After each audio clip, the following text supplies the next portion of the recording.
إن الحمد لله نحمده ونستعينه ونستغفره ونعوذ بالله من شرور أنفسنا ومن سيئات أعمالنا من يهده الله فلا مضل له ومن يضلل فلا هادي له وأشهد أن لا إله إلا الله وحده لا شريك له وأشهد أن محمدا عبده ورسوله يا أيها الذين آمنوا اتقوا الله حق تقاته ولا تموتن إلا وأنتم مسلمون يا أيها الناس اتقوا ربكم الذي خلقكم من نفس واحدة وخلق منها زوجها وبث منهما رجالا كثيرا ونساء واتقوا الله الذي تساءلون به والأرحام إن الله كان عليكم رقيبا يا أيها الذين آمنوا اتقوا الله وقولوا قولا سديدا يصلح لكم أعمالكم ويغفر لكم ذنوبكم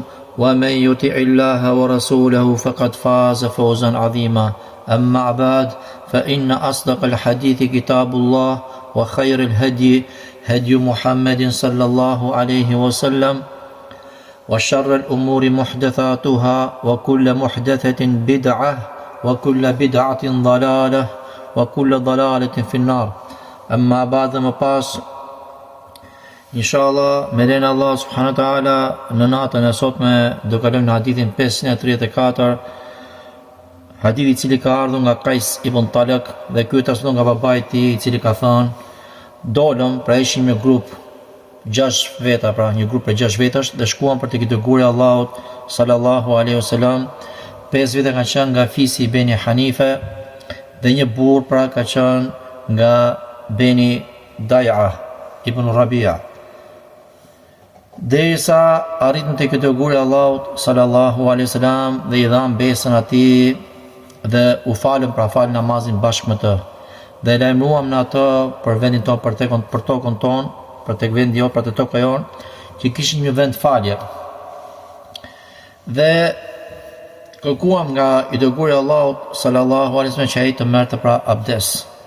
Dhe ai thiri dhe I sollën ujë, mori abdes, e shplau gojën e tij dhe më pas e hodhi atë ujin pra në një enë për lëkure. Dhe më pas tha: shkoni me këtë ujë dhe kur të arrini në vendin tuaj, atëherë thyeni, shkatroheni atë vend faljen, pra që bëhet shirk atje, dhe I hidhi në vendin e saj pra ujë, dhe këtë vend pra pas e keni shkatruar, pra që keni pasur këtë vend adhurim, pas e ta keni shkatruar, atëherë ndërtoni një xhami. Dhe tham: o I dërguari I Allahut, me të vërtet ky vend pra që do shkojmë ne, vendi jon është larg dhe uji thahet nga vapa. Atëherë tha pejgamberi sallallahu alaihi wasallam: shtoni ujë, se me të vërtet nuk I shtohet në të vetëm se mirësi. Dhe dolëm dhe e morëm pra këtë ujë me vete këtë enën dhe u nisëm. Dhe I dërguari I Allahut sallallahu alaihi wasallam pra u nda me pejgamberin sallallahu alaihi wasallam dhe na vuri një person pejgamberin sallallahu pra që ta kishin pra si të parë dhe caktoi pra për çdo burr pra për nesh në çdo ditë dhe në çdo natë pra nga një të parë. Dhe dolëm pra derisa arritëm tek vendi ynë dhe vepruam çfarë na urdhëroi pejgamberi sallallahu alaihi wasallam dhe kur mbaruam punë pra që e shkatruam këtë vend dhe ndërtuam xhami, atëherë një person pra për këtyre njerëzve pra thiri pra ezanin për namaz, pra duke ftuar njerëz për namaz, dhe kur thiri pra ky ezani e dëgjoi një nga ato priftrinjt dhe tha: me të vërtet kjo është thirrja e vërtetë. Dhe më pas ky person u largua dhe nuk u kthye më kurrë. Nga kjo hadith tregohet që fisa apo grupe njerëzish kanë paskuar tek dërguari I Allahut sallallahu alaihi wasallam që mësonin Islamin, apo shkonin jepnin besën atij që panonin Islamin, apo jepnin besën që nuk do bënin më shirk Allahut, nuk do vidhnin, nuk do bënin moralitet etj me radhë. Dhe duke qëndruar me pejgamberin sallallahu alaihi wasallam mësonin rregullat e fesë, shtyllat e fesë, namazin, zakatin, agjërimin etj me radhë, sikur që ka vepruar për këto persona që kanë qenë bashkë me një tjetrin dhe I kanë treguar të dërguar të Allahut sallallahu alaihi wasallam që më të vërtet në vendin tonë kemi një beja. Beja është një vend adhurim pra ku adhurohet dikë tjetër përveç Allahut, mund të jetë akisha, mund të jetë tjetër, e gjithçka tjetër. E rëndësishme është vend adhurimi që e kanë pasur pra për të adhuruar pra idhujt e tyre, apo ndoshta mund të ketë qenë kjo është erdhë Allahut dhe më së miri. Dhe ku i treguan pejgamberit sallallahu alaihi wasallam që më vërtet kemi në këtë vend, pra të vend adhurimi, vend falje, atëherë pastaj i thanë që o i dërguari i Allahut, nga që kishin dëgjuar sahabët që me të vërtet ku i dërguari i Allahut sallallahu alaihi wasallam merrte abdes, gjithë sahabët merrshin nga ky ujë dhe e kishin si bereqet, dhe kjo është e veçantë vetëm për pejgamberin sallallahu alaihi wasallam dhe para s'kan tjetër. Dhe i thanë pejgamberit sallallahu alaihi wasallam që marrin nga ky ujë dhe ta kishin këtë ujë pra me vete. Dhe pejgamberi sallallahu alaihi wasallam urdhëroi që të sillte një enë dhe mori abdes dhe këtë ujë e vendosën me një enë që quhet një enë lëkure për ta ruajtur ujin dhe ta merrshin me vete. Dhe pejgamberi sallallahu alaihi wasallam i tha që kur shkonin atë vend, pra shkatroni atë kish apo çfarë është vendadhurimi që i bëhet shirk Allah subhanahu wa taala, dhe sipër këtij vendit pra në fakt pas sa shkatruar atëherë hidhini këtë ujë dhe ky ujë është si pastrim pra atë vend nga shirku e tjerë me radhë, dhe për shkak të bereqetit të pejgamberit sallallahu alaihi wasallam, dhe më pas ndërtonin një xhami dhe këto sahabë pra që u quajtën sahabë sepse kishin pranuar Islamin dhe kishin takuar pejgamberin sallallahu alaihi wasallam, veprua sikur se urdhëroi pejgamberi sallallahu alaihi wasallam, u kthyen në vendin e tyre, pra e thyen këtë vend e lanë e pastruar me këtë ujin dhe ndërtuan xhamin, dhe kur u thirr pra ezani, atëherë e dëgjoi pra një nga ato priftërinë dhe tha da'watun haq, thirrja e vërtet. Pra thirrja e ezanit, thirrja e vërtet. Dhe më pas ky person u largua dhe nuk u kthye më kurrë. Pra e rëndësishme është që sahabët e pejgamberit sallallahu alaihi wasallam ku panonin Islamin, shkonin gjithmonë te pejgamberi sallallahu alaihi wasallam për të mësuar pra fenë e tij, për të mësuar Islamin, për të mësuar rregullat e Islamit, apo për të marrë porositë dhe këshillat e pejgamberit sallallahu alaihi wasallam. Sikur se kanë vepruar pra edhe fisët e tjera apo grupet e tjera që vinin te pejgamberi sallallahu alaihi wasallam dhe bënin pra po të njëjtën gjë. Dhe kjo është pra për Islamit që nëse një person apo grupe njerëzish kanë një vend falje, sikur se kanë qenë ky fis, pra kanë pasur një vend falje, nëse ata hyn në Islam atëherë automatikisht do ta shkatrojnë atë vend falje, sepse ajo vend falje është në shirk në Allah, pra nuk është në adhurim në vërtet të Allah subhanahu wa taala, pra duke shkatruar atë dhe duke ndërtuar pra në vend të saj pra xhamin pra ku adhurohet vetëm Allah, wa anna al-masajida lillahi fala tad'u ma Allah ahada. Dhe se më të vërtet xhamiet janë vende për Allahun dhe nuk adhurohet me Allahun pra askën tjetër. Pra ndërtohet xhami dhe adhurohet Allahu i cili është një vetëm dhe pa shoqëruar pa shok atij.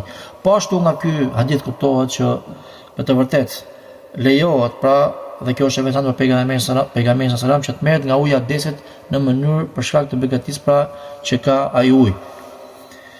Hadithi tjetër, hadithi 535 që ka ardhur nga Uthman, i cili ka thënë kam dëgjuar të dërguarin e Allahut sallallahu alaihi wasallam që thotë: a keni parë ndonjë që i kalon një lum pranë shtëpisë së tij dhe ai lahet në të 5 herë, pra 5 herë në ditë, dhe a do të ngel ndonjë diçka prej papastërtisë? Than asgjë, tha sahabët, nuk do të ngel.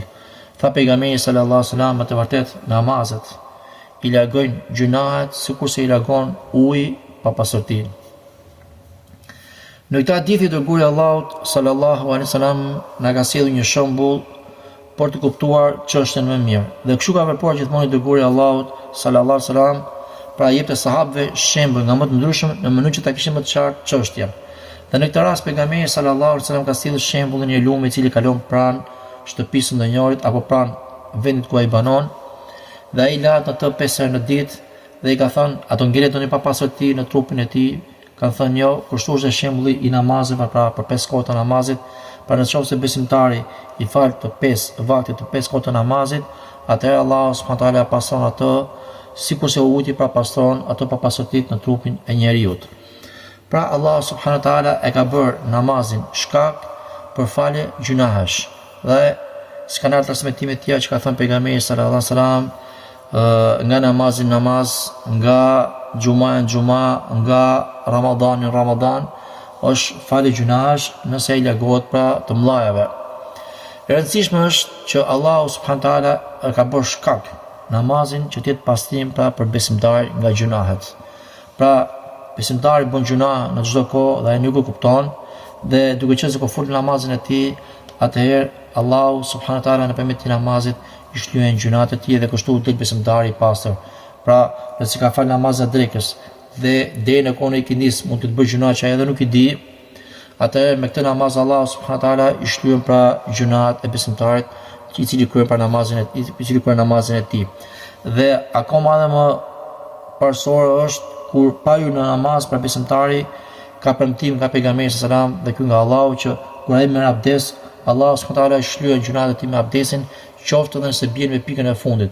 Pra nëse ka bërë gjuna me gojën e tij, me ujin që nxjerr, pra dalin gjunahet. Po ashtu me sytë e tij, ku ka larë syt, atëherë Allah subhanahu wa taala e pason nga gjunahet e syve që mund të bërë në shikimin haram, apo në dëgjimin me vesh, në dëgjimin haram, apo në prekjen me haram, apo mund të ketë shkaktuar diçka, ka bërë padrejti të kënd, apo me ecën e tij që ka shkuar në haram. Pra në larjen e gjymtyreve Allahu subhanahu wa taala e pason besimtarin para se të hyjë namaz, dhe akoma edhe më tepër kur ai të hyjë namaz që Allahu subhanahu wa taala e pason pra këtë person. Pra në qoftë se besimtari e merr abdesin ashtu sikur se duhet, sikur se ka marrë pejgamberi sallallahu alajhi wasallam, atëherë ky person ka premtim nga Allahu që Allahu do ia falë gjunat e personit.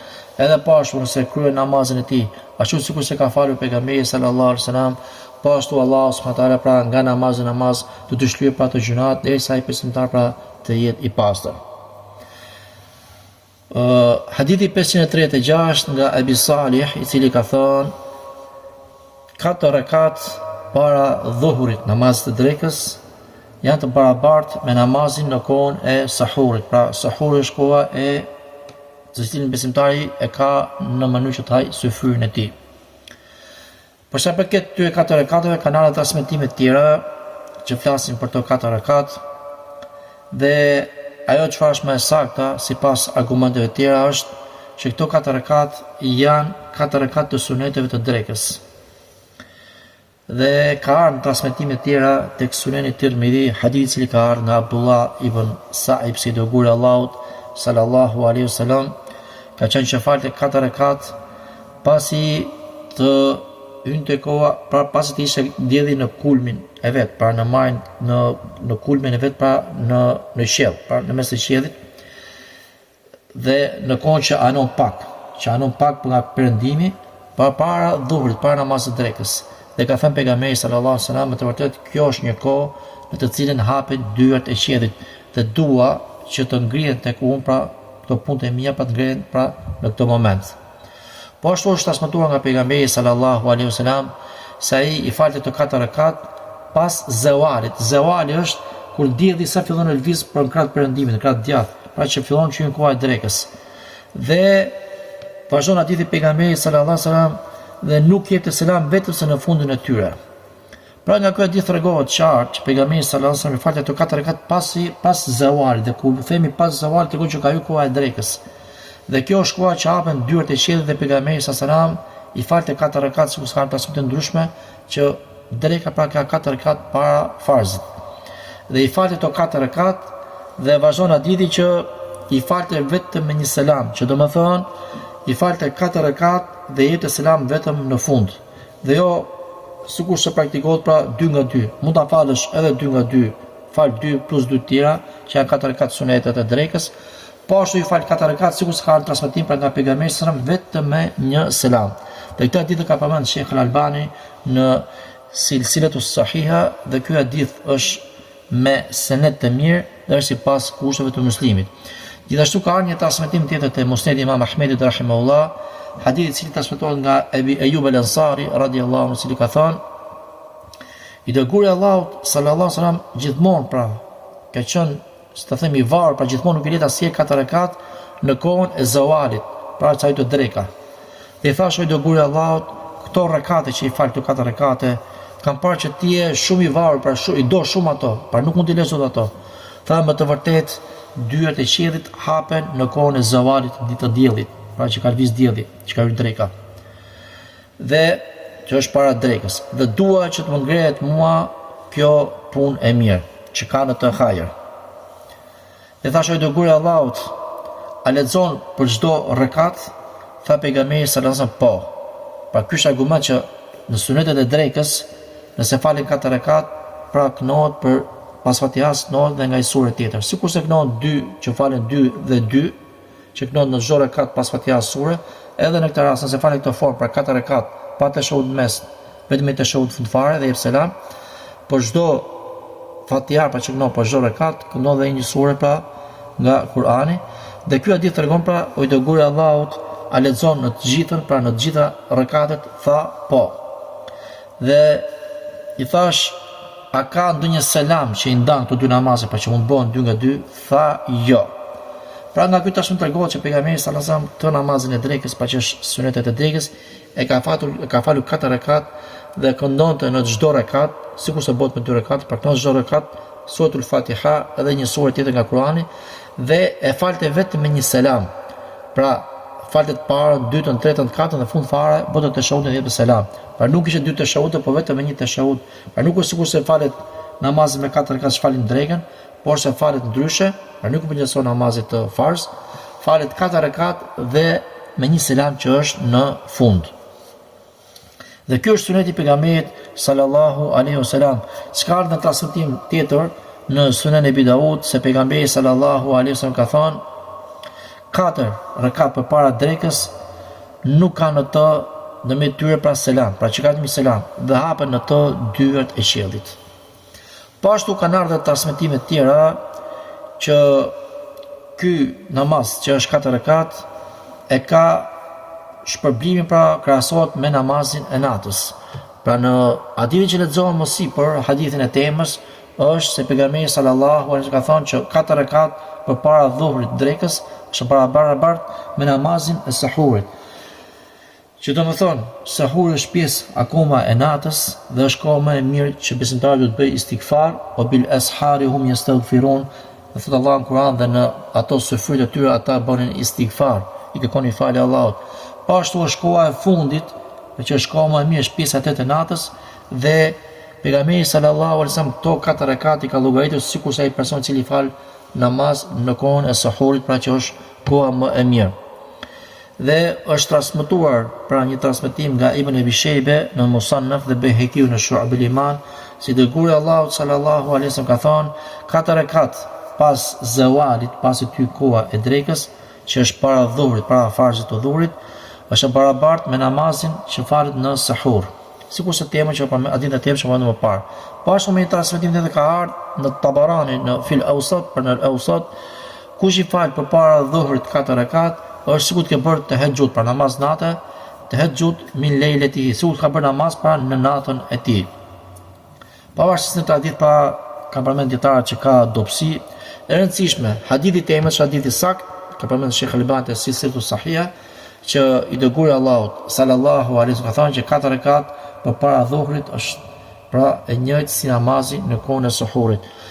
Ashtu, sikurse te ky hadith kuptohet pra që ky namaz ka shpërblimin si namazi që falet në kohën e suhurit, sikurse tregon që kjo koha e shkurtër e drekës është si koha e suhurit. Pra se suhuri pra që ha syfyri është një kohë shumë e shkurtër, mund të jetë 20 minuta, mund të jetë 25 minuta, Allahu dhe më së miri.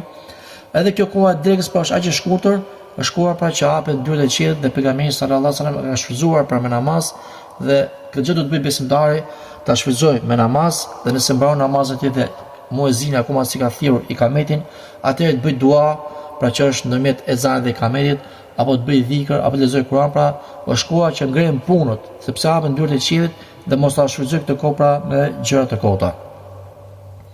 Hadithi 537 i cili ka ardhur nga Xhabir ibn Abdullah i cili ka thënë: ka hyrë Sulejk al-Ghatafani në xhami ditën e xumë dhe i dërguari i Allahut sallallahu alaihi wasallam po mbante hutbë njerëzve. Dhe tha i dërguari i Allahut sallallahu alaihi wasallam: fali 2 rekat dhe mos e përsërit pra sikurse kjo që ke bërë ti pra që e vonuar në ardhen në xhami pa ditën e xumë. Dhe i fali pra 2 rekat ky sahabiu dhe më pas u ul. Tu pra mbaron hadithi i pejgamberit sallallahu alaihi wasallam. Në këtë transmetim pejgamberi sallallahu alaihi wasallam tregon që besimtari kur vjen ditën e xumë nuk do të ulet pra pa i falur 2 rekat. E rëndësishme është të fali 2 rekat. Pra edhe nëse e fal me niyet jo për tahiyatul masjid, pra sikurse që ka përmend dietar që quhet namaz për përshëndetje për xhamin, e rëndësishme që të fal namaz, bova që mund të fal namaz duha, bova që mund të fal namaz 2 rekat se ka ndonjë çështje për të bërë istikharën. E rëndësishme, nëse ai fal namaz, atëherë ulet. Ama nëse nuk fal namaz nuk lejohet pra të ulet. Pra duhet që kur të vinë në xhami duhet patjetër për të falë 2 rekat dhe pastaj të ulet. Dhe nëse imami është duke marrë hutbe, atëherë do të fali 2 rekate, të fali pak më të shpejt në mënyrë që të dëgjoj pa hutben e imamit. Dhe kur pejgamberi sallallahu alaihi wasallam e ka parë të sahabi që ka hyrë në xhami, atëherë i ka thënë, pra e ka urdhëruar që të fali 2 rekat, i ka thënë që mos sa përsëris më këtë që mos të vi vonë në xhami, por të vi më herët pra në ditën e xumë. Dhe ky sahabi kështu veproi pra dhe i fali 2 rekat dhe u hul.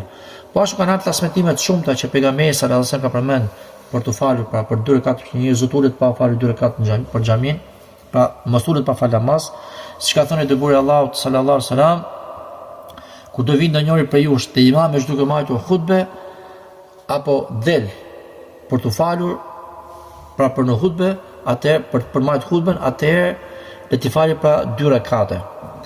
Dhe një transmetim ka ardhur të fali 2 rekate dhe të shkurtoj pra ti përmbledhja ata.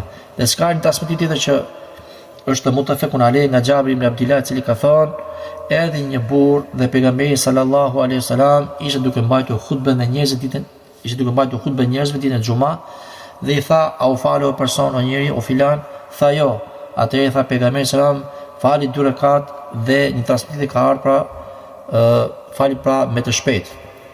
Dhe nga këto argumente ka ardhur argumente të tjera, po mjaftojnë pra për sa i përket këtij hadithit, do komentimit të hadithit, që pejgamberi sallallahu alaihi wasallam ka nxitur për 2 rekat, pra për të fal mos më ulur pa fal namaz.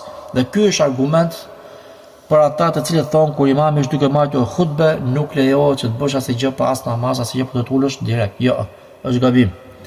Për sunetit pejgamberit sallallahu alaihi wasallam është edhe kur imami është duke marrë hutbe, duhet të falësh 2 rekat pastaj të ulësh. Edhe në qoftë se ti vjen në xhami, edhe është duke thirrur ezani, fali 2 rekate, nuk e punë me ezanin, fal 2 rekate dhe ulu. Se është më e rëndësishme dëgjimi i hutbes se sa ti të përsërisësh fjalët e muezinit. Se ka njerëz që bëjnë gjë kur vin në xhami dhe imami, dhe muezini është duke kënduar ezanin apo është duke kënduar ezanin, atëherë çfarë bëjnë? Rrinë në këmbë dhe përsërisin fjalët e muezinit, dhe ndërkohë që imami fillon hutben pas ezanit, ata fillojnë falin 2 rekat. Jo, në qoftë se ti vjen në kohën e ezanit, është më mirë për ty që të falësh 2 rekat dhe të ulësh në mënyrë që ti jesh gati për të çuar për hutben kur të mbaroj ezani. Dhe argument për nga pejgamberi sallallahu alaihi wasallam është akoma edhe më i fortë, që edhe kur i dërguari Allahut ka qenë duke marrë hutbe, e ka urdhëruar sahabiu që të falet.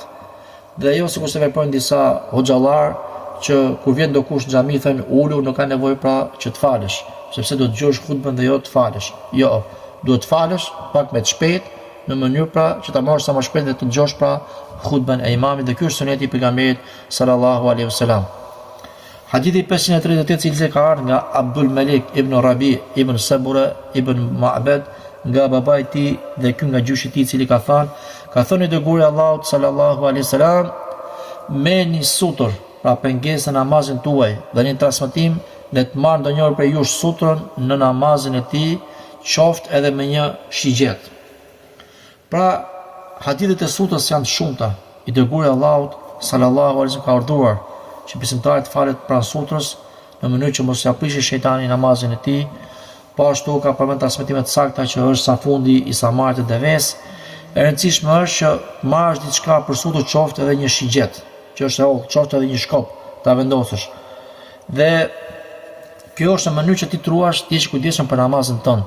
Dhe kur besimtari e fal namazin dhe ka vendosur sutër, është i qetë namazin e tij, sepse njerëzit e shohin të pengesë dhe kalojnë pas pengesës, dhe kjo nuk i dëmton namazin e tij. Ajo çfarë dëmton namazin është nëse ata kalojnë ndërmjet sutës dhe personit.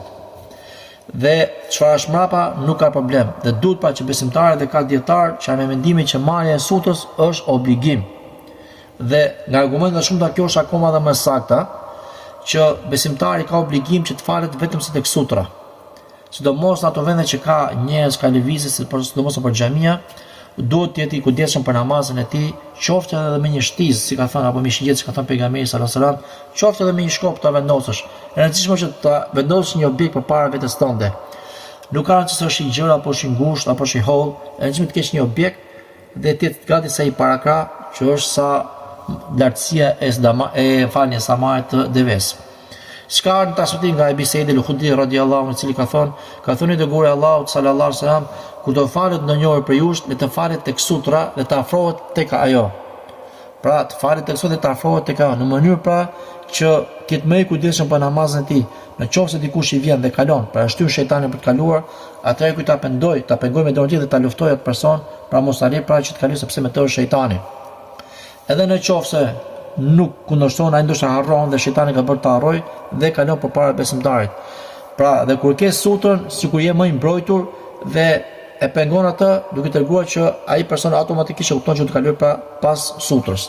Ka një transmetim tjetër nga Aisha radhiyallahu anha, e cila ka thënë, është pyetur i dërguari i Allahut sallallahu alaihi wasallam për sutrën e personit i cili falet, ka thënë është sa fundi pra është sa pesa e fundit të samarit pra të deves. Dhe gjithashtu ka një transmetim nga Sahl ibn Abi Hathma radhiyallahu anhu, i cili ka thënë pejgamberi sallallahu alaihi wasallam, kur të falet ndonjëri për jush tek sutra, atëherë të afrohet pranë sutrës, në mënyrë që mos t'i apres shejtani namazin e tij. Pra, vëllezër musliman, jepi një rëndësi sutrës, sepse shumë njerëz e neglizhojnë këtë gjë. Bëni edukat tek vetë ajo që kur të falin, kur të hyni në xhami apo çdo lloj vendi, veni diçka përpara, që të jetë gati sa një parakrah. Pra, nga vendi i këmbëve deri tek vendi i sutrës është 3 parakrah. Dhe nga vendi ku bëhet sejdja dhe deri te vendi i sutrës është sa një parakrah, ka përmend dietar në transmetimet që kanë ardhur transmetime të ndryshme. Sikur sa përmend Sheikh Albani tek libri Sifetus Salat, dhe këtë libër kanë gjithë alhamdulillah përgjithësi.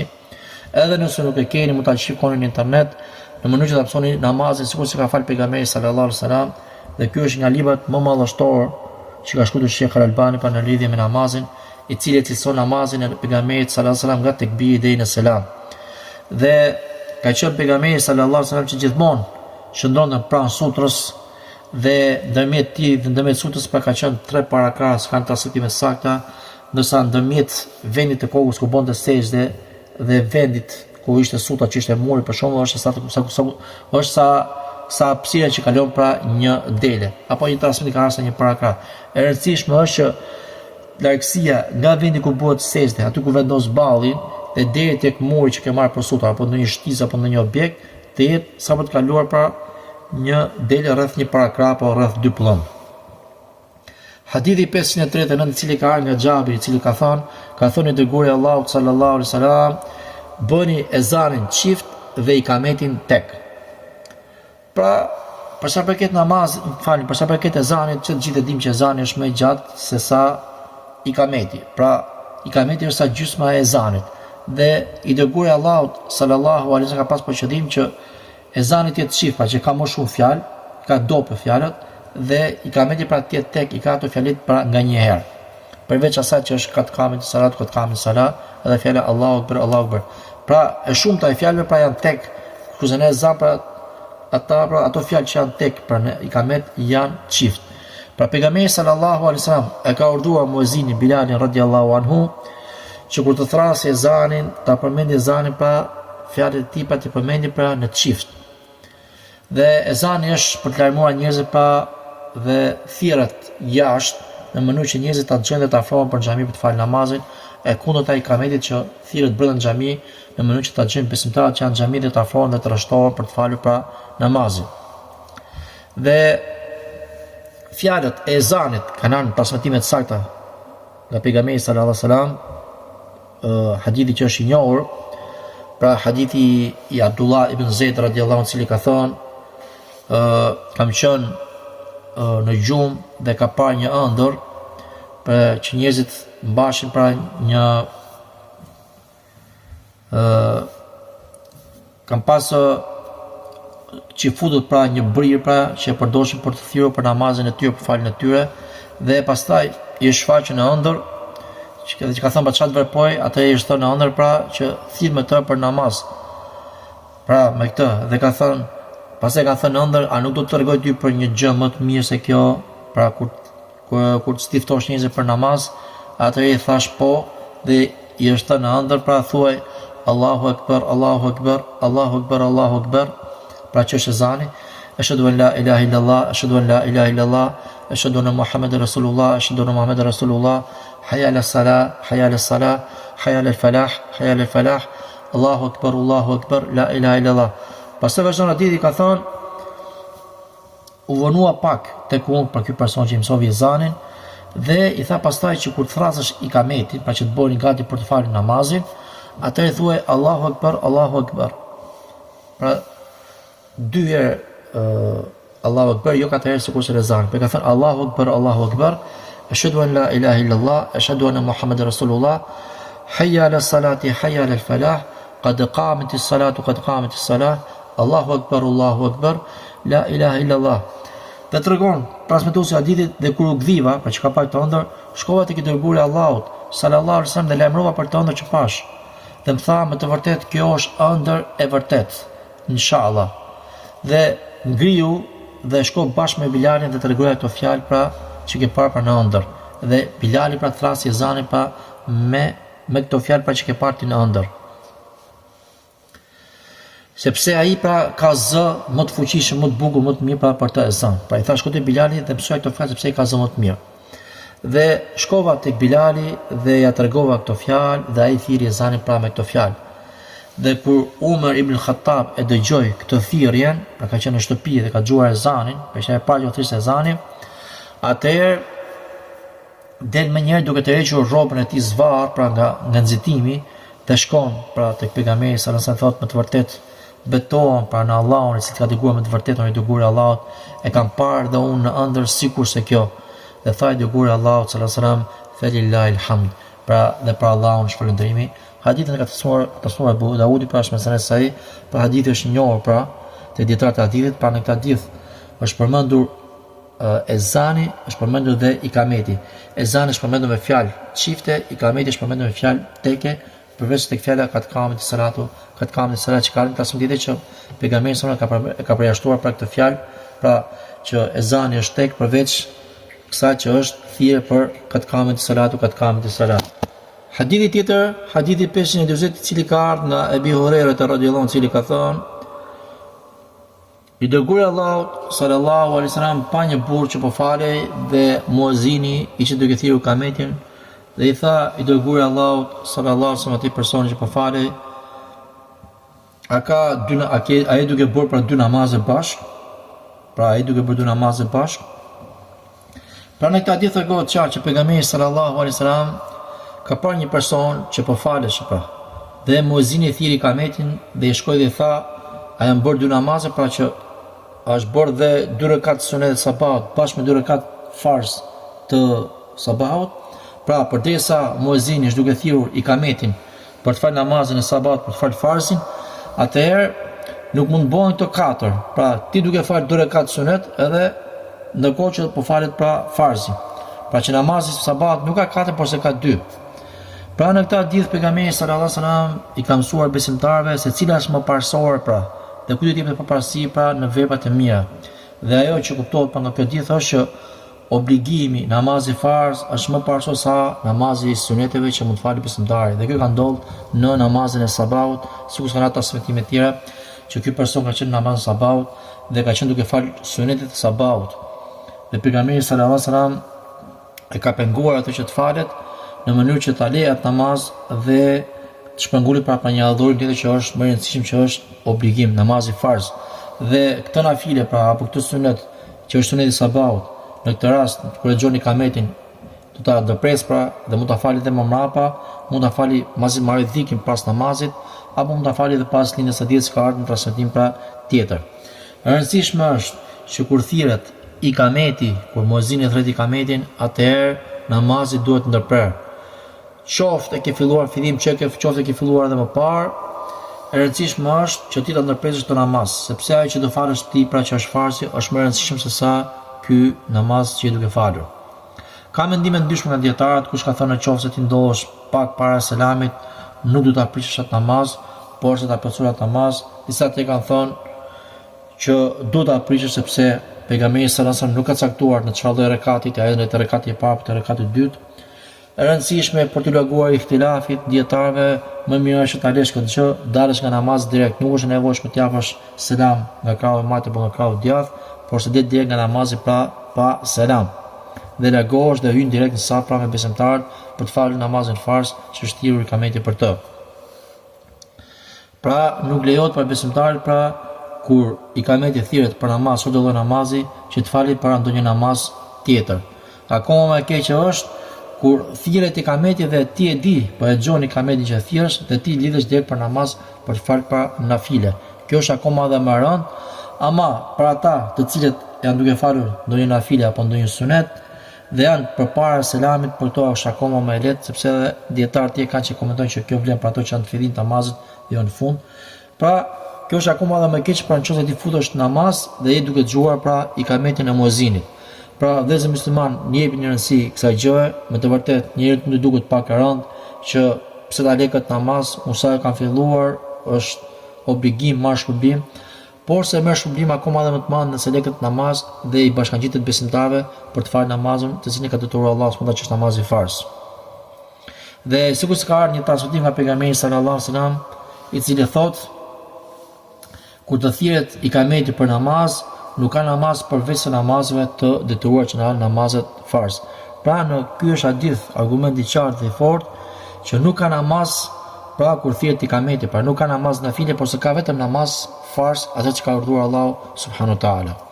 Hadithi 541 i cili ka ardhur nga Mekhul dhe ky transmeton nga pejgamberi sallallahu alaihi wasallam, i cili ka thënë: kërkoni përgjigjen e duas tek takimi i ushtrive, tek thirrja e ikametit dhe tek rënia e shiut. Pra i dërguari i Allahut sallallahu alaihi wasallam i ka mësuar ummetin e tij besimtarët që janë tre momente që Allahu subhanahu wa taala pranon duan. Momentet janë të shumta, kohët janë të shumta, por në këtë hadith ka përmendur tre. E para është kur takohen dy ushtrit. Pra aty ku puqen rreshtat e muslimanëve me rreshtat e armiqve dhe ka filluar, pra është lufta në kulmin e saj, atëherë nëse besimtari është duke luftuar dhe bën ndonjë dua, Allahu subhanahu wa taala nuk e refuzon atë dua, vetëm se pranon pra besimtarit këtë dua. Dhe vazhdon hadithi pejgamberit o ikameti salat dhe kur bëhet thirrja e ikametit. Pra, disa dietarë kanë përmendur që çështja e kthirjes e ikametit ka për qëllim që është nimet e ezanit dhe ikametit, disa kanë thënë që në momentin që thirret ikameti, gjithsesi Allahu dhe më së miri, edhe nëse besimtari praktikon këtë gjë, ne nuk e qortojmë, pra nëse në kohën që thirret ikameti ai mund të bëjë një dua në veten e tij, është brenda hadithit dhe kjo është koha që Allahu subhanahu wa taala e pranon duan dhe një transmetim ka ardhur që rrallë që Allahu ta refuzoi për këtë dua. Dhe po ashtu kanë ardhur transmetime ndryshme nga pejgamberi sallallahu alaihi wasallam, i cili kanë nxitur pra ndërmjet ezanit dhe ikametit, siç ka një transmetim që thot pejgamberi sallallahu alaihi wasallam hadithi Enesit, që me të vërtetë duaja nuk refuzohet ndërmjet ezanit dhe ikametit, prandaj bëni pra dua, lutni Allahun pra në këtë dua, që do bëni. Po ashtu një transmetim, falni, e treta ka thënë pejgamberi sallallahu alaihi wasallam, është edhe duaja kur zbret shiu. Pra është koha që Allahu subhanahu wa taala zbret shiu, në kohën sa fillon shiu, fillimi i shiut, dhe ka qenë për sunetit pejgamberit sallallahu alaihi wasallam, i cili kur fillonte shiu dilte dhe zbulonte pra rrobën e tij në mënyrë që të zbriste pra shiu i parë që ishte i bereqeshëm nga Allahu subhanahu wa taala. Pra koha që zbret shiu është për kohën më të mirë dhe më të pëlqyeshme për pranimin e duas. Për nga kohët më të mira, sepse në të vërtetë në këtë moment zbret mëshira e Allahut mbi robët e tij. Dhe ky është një sunet i pejgamberit sallallahu alaihi wasallam, të cilin e ka praktikuar kur binte shi. Që ka thënë Enesi radiallahu anhu, filloi pra një shi dhe ne ishim me të dërguarin e Allahut sallallahu alaihi wasallam dhe e zhveshi rrobën e tij dhe në mënyrë që të binte shiu pra mbi të, dhe tham o i dërguari i Allahut, pse e veprove këtë gjë pra, pse hoqë rrobën tënde, që ta prej të trupin e tij shiu. Tha me të vërtetë, kjo është koha më e re pra në të cilën e ka zbritur pra Zoti Allahu i lartësuar. Dhe kam përmend dietarët në lidhje me këtë fjalën e fundit pra li annahu hadithu ahadi bi rabbih ta'ala, sepse kjo është koha më e afërt të cilën Allah ka krijuar për këtë shi, pra shiu i parë që zbret dhe ky shiu i parë që sapo që ka krijuar Allahu subhanahu wa taala dhe po zbret, është momenti pra është koha më e mirë dhe është shiu më i begatshëm. Dhe këtu kam pas për qëllim pra dietarët që me të vërtetë kjo është në kohën më të afërt, pra që është sapo ka filluar shiu, të cilin ka zbritur Allahu subhanahu wa taala. Dhe kur ka pasur shi, pra që ka qenë që i bereqeshëm pejgamberi sa bëte dua, nëse shtrëngohej shiu, pra binte shi i fortë, shi i rrëmbyeshëm që mund dëmtonte të mbiellat, të korrat, mund ndodhe pemët edhe njerëzit edhe shtëpitë e tyre, atëherë pejgamberi sallallahu alaihi wasallam ka thënë Allahumma hawlina wala alena, o Allah rreth e qark nesh, pra largohet këtë shi jo me ne në vendet e banuara, po në vendet e përbanuara pra, dhe jo mbi ne, pra, rreth qarkënesht dhe jo mbi ne. Pra, i dërguari Allahut sallallahu alaihi wasallam ka mësuar sahabëve gjëra të cilet ata si kanë imagjinuar ndonjëherë në mënyrë që aty të isha akoma edhe më e mirë. Pra, ti bëshin dua Allahut, nëse bite shirë mbyshëm dhe ishte dëmshëm për ta, Allahu ta largon këtë shirë në për lugina, në për male, në për fusha, s'ka të mbilla për larg vendet banuara dhe jo pra mbi ta. Dhe në këtë hadith pra pejgamberi sallallahu alaihi wasallam ka nxitur pra besimtarët që të jenë të kujdesshëm në kohën që pranohen duat, dhe kohët të pranimit duave të shumta, sikurse është pika e tretë e natës, apo dua në kohë të ndryshme pra në ditën e Arafatit, por se në këtë hadith pra pejgamberi sallallahu alaihi wasallam sahabiu pra ka dëgjuar nga pejgamberi sallallahu që ka përmendur pa 3 kohë, dhe duhet që besimtari mos i neglizhoj, por se t'i japë rëndësi, me të vërtetë duken si gjëra të vogla, por se ka shpërblim tek Allahu, një dua ti pranohet besimtarit, nuk ka më mirë pra për të. Hadithi tjetër, hadithi i cili ka ardhur nga Ebi Umame, hadithi 542, thot, shkova tek i dërguari Allahut sallallahu alaihi wasallam dhe thash, më urdhëro mua me një diçka, pra me ndonjë vepër të mirë që unë qëndroj te kjo, të jem i rezistueshëm, të jem i përqendruar te kjo vepër. Dhe ai më tha, dije se ti nuk do të bësh një sejdë për Allahun, vetëm se Allahu do të ngretë ty një gradë dhe do të shit ty një gabim. Pra sahabët, sikur se kemi përmendur dhe në hadithet e tjera, kanë qenë të kujdesshëm shumë për të mësuar fen Allahu subhanahu wa taala dhe gjithmonë e pyesin pejgamberin sallallahu alajhi wasallam për shumë vepra, për shumë gjëra. E pyesin pra ato vepra që e fusin besimtarin në xhenet dhe ruajnë nga zjarri, apo për ato vepra që bëjnë dobi në dynjan e tyre dhe në ahiret e tyre. Dhe për këtyre pyetjeve të rëndësishme pra që bëshin sahabët, që ka bërë ky sahabi, i cili thot, më urdhëro mua për një çështje të rëndësishme pra që unë do të jem i qëndrueshëm, ta kem gjithmonë, ta bëj gjithmonë atë të jem i qëndrueshëm atë. Dhe pejgamberi sallallahu alajhi wasallam tha, dije, pra që i ka thënë vetëm që dihet, ki vëmendjen, kuptoj mirë, dëgjoj mirë, se më të vërtet nuk do të bësh një sejdë për Allahun, vetëm se Allahu do të ngretë një gradë dhe do të shtyjë pra, do të fshijë pra ty një gabim. Pra në çdo sejdë që bën besimtari për të Allahut subhanahu wa taala, qoftë kjo namaz obligueshme, qoftë namaz vullnetar, apo qoftë edhe jashtë namazit, siç bën një sejdë falënderimi apo një sejdë tilawa, mundohet Kur'an për që punot ai sejdë. Çfarë do lloj sejdë të bëj besimtari, Allahu subhanahu wa taala ta ngrinë grada, do të fshijë pra atit pra një gjuna. Që robët e Allahut sa më shumë sejdë, shpeshtoni sejdë sa më shumë sejdë namaz apo jashtë namazit, sepse do të jenë argumentin e gjykimit, pra duke fituar pra këtë shpërblim të mëdha, gradat tek Allahu në xhenet dhe falën e tij pra falën e gjithë mëshirshmit. Hadithi tjetër, hadithi 543 nga Taus al-Yamani, i cili ka thënë, i thash Ibn Abbasit, pretendojnë njerëzit se i dërguari i Allahut sallallahu alaihi wasallam ka thënë që launi ditën e xumat për meni gusul dhe lani kokët e juaja dhe nëse nuk keni xhunub dhe pashtu përdorni parfumin. Dhe tha Ibn Abbasi, për sa përket parfumit nuk e di, ama për sa përket gusit po e di. Pra e kemi përmendur mësimet e parshme në lidhje me gusin ditën e xumat, nuk ka dyshim që feja e Islamit është fe e pastërtisë dhe e bukurisë, fe e Allahut subhanahu wa taala, fe e natyrshmërisë. Dhe pejgamberi sallallahu alajhi wasallam ka nxitur besimtarët që t'i përmbahen pastërtisë, t'i përmbahen parfumit, pra t'i përmbahen këtyre gjërave dhe prej gusit për është në gusit ditën e xumat, edhe nëse besimtari nuk është xhunub, atëherë duhet të lahet pra ditën e xumat nëse ai ka mundësi. Nëse s'ka mundësi, nuk mëson Allahu subhanahu wa taala për te pra mundësive. Pra që në mënyrë ku ti i lar, ai është i pastër dhe shkon në formën të mirë pra në xhami. Hedh parfum, vesh rrobat e pastra, rrobat më të mira, dhe kur afrohet pa nuk i bezdis të tjerat, nuk i ndan dy veta në mes. E rëndësishme është që ai kur shkon i pastër pra në xhami, në mënyrë që me aromën e tij ti bëj njerëzit të afrohen dhe të largohen. Ama nëse ai nuk lahet tash me djers etj më radh, atëherë njerëzit mërziten nga ai apo dëmtohen nga ai dhe largohen i rin larg. Dhe ky bëhet sebeb pra që me herën e të keqe pra nëse mërzit njerëzit ka mërzit dhe me lajket çfarë transmetim që pejgamberi ka përmendur për atë person i cili ha urdhra që me të vërtet me lajket bezdisen apo mundohen nga ato persona që i mundojnë pra njerëzit. Edhe ti, Allah besimtar, nëse nuk lash të kjerë të keqe, atëherë gjeje mundësinë për t'u larë dhe nëse nuk je pra xhunub dhe hidh pra nga ky parfum. Pra në këtë hadith Ibn Abbasi e tregon ky pra tabiini Thot njerëzit thonë që pejgamberi sallallahu alaihi wasallam ka urdhëruar për ditën e xumah që të lash dhe po ashtu të lash edhe të lanin dhe kokat, të lanë dhe kokat, për parasysh sepse koka është më kryesore sepse është vendi që bie më pastërtit, bien djersat e tjerë më radh. Dhe të lanë dhe kokat dhe nëse nuk janë xhunup, pra nuk është kusht të jesh xhunup, pra edhe nëse nuk je xhunup duhet të lash dhe po ashtu të hedhin parfum. Dhe Ibn Abbas tregon që për sa i përket gustit pova, për sa i përket parfumit unë nuk e di. Pra ky ka qenë nga thjeshtësia e sahabëve, që Ibn Abbas ka qenë dietar i madh, nga sahabët më të mëdhenj dije, dhe ku ka puna unë se kam dëgjuar këtë hadith thotë. Pra nuk është turp thuash nuk e di. Turp nuk është. Pra të thuash nuk e di është gjysma e fesë, gjysma e dijes. Falni gjysma e dijes, gjysma e fesë. Ka transmetim gjysma e dijes. Sepse kur personi thotë nuk e di, për një gjë që nuk e di, tregon të vërtetën nuk e di. Nuk është turp dhe ka thënë të vërtetën, sepse vetëm Allahu e di pa ato që ai nuk e di.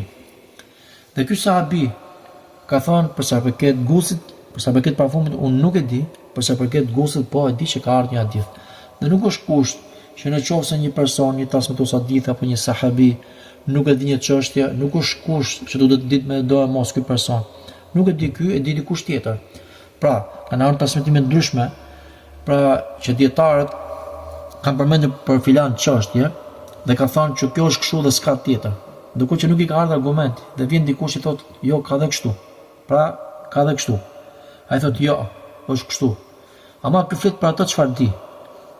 Dhe kur vjen argumenti, atëherë ka obligim pa që ta dëgjojë argumentin dhe ta vënë zbatim.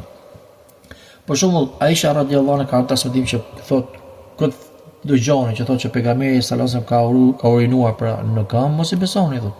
Apo nuk e për shkak sepse s'e ka parë. Sepse ajo s'ka qenë gjithmonë me pejgamberin sallallahu alajhi wasallam. Ama ka ardhur transmetim që sahabiu e ka parë pejgamberin sallallahu alajhi wasallam duke urinuar në këmbë, ka qenë udhtim. Pra, normalisht origjina është bëhet në ulur, pa urinohet ulur. Ama kur njeriu nuk ka mundësi, është pa mundur, pra sikur se ka qenë pejgamberi sallallahu alajhi wasallam në udhtim, e ka bërë pra në këmbë. Pra ndodh ndonjëherë, ama nuk do të thotë që thot Aisha radhiyallahu anha për këtë gjë, që nuk ka urinuar dhe ai që thotë ka urinuar në këmbë, ka gënjur, kjo nuk është e vërtetë. Pra sepse ajo flet për çfarë ka parë pejgamberi sallallahu alajhi wasallam në shtëpi. Ama ka qenë sahabët, shokët e vet që kanë shoqëruar pejgamberin sallallahu alajhi wasallam edhe në udhtim dhe e kanë parë duke urinuar në këmbë. Pra, nëse një person thotë, unë nuk e di, apo thotë që kjo çështje është kështu, nuk do të thotë që s'ka dhe argumente të tjera pra që flasin për këtë çështje. Pra ai ka kërkuar deri ku ka ardhur argumenti dhe deri aty ku ka arritur dia. Edhe më tepër ai nuk di, nuk ka çfarë më bëj, do ecim me atë argument. Ama nëse dikush tjetër ka argumente, nga pejgamberi sallallahu alajhi wasallam, është obligim pra që ai të ndjekë pa argumentin. Dhe nuk është turp pra tha më parë që të thuash nuk e di. Pra, këto sahabë që kanë qenë të mëdhenj, kanë qenë dietar të fuqishëm në dije, kanë qenë det në dije, nuk e kanë pas për turp që të thonë nuk e di.